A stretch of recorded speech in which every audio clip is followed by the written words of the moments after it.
So as I mentioned, the research evidence, the clinical case for adequate nurse staffing levels have multiple benefits. So there is research evidence that says a minimum staffing level reduces mortality rate, reduce the length of patient stays, and reduce the number of preventable events, such as falls and infections.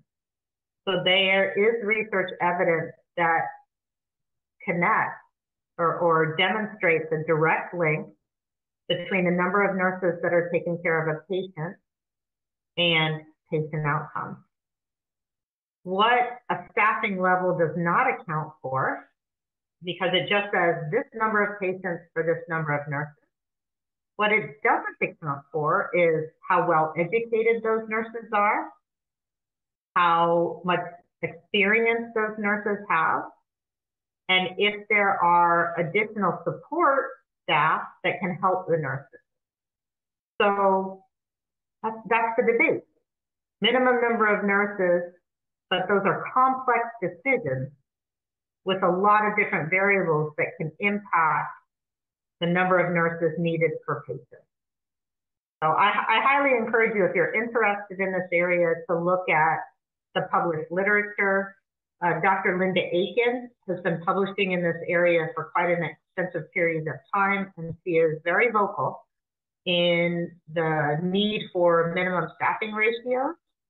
So if it's an area you're interested in, I would encourage you to look at her research.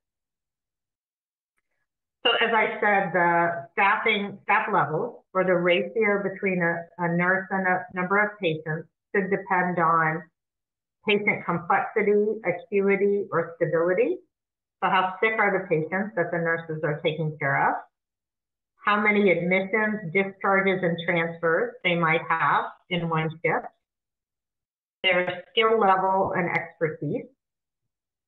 How that nursing unit's physical space is laid out. So if all of my patients are close to me and I can see them, I might need fewer nurses than if my nursing unit were really spread out and I cannot easily see or access my patients.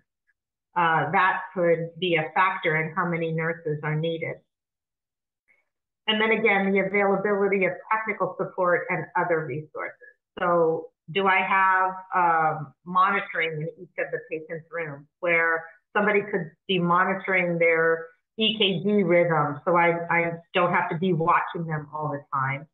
Do I have nursing assistants? Do I have other patient care support? Do I have family there to help? Or all different types of resources that change on a daily basis. And so staffing needs to reflect that.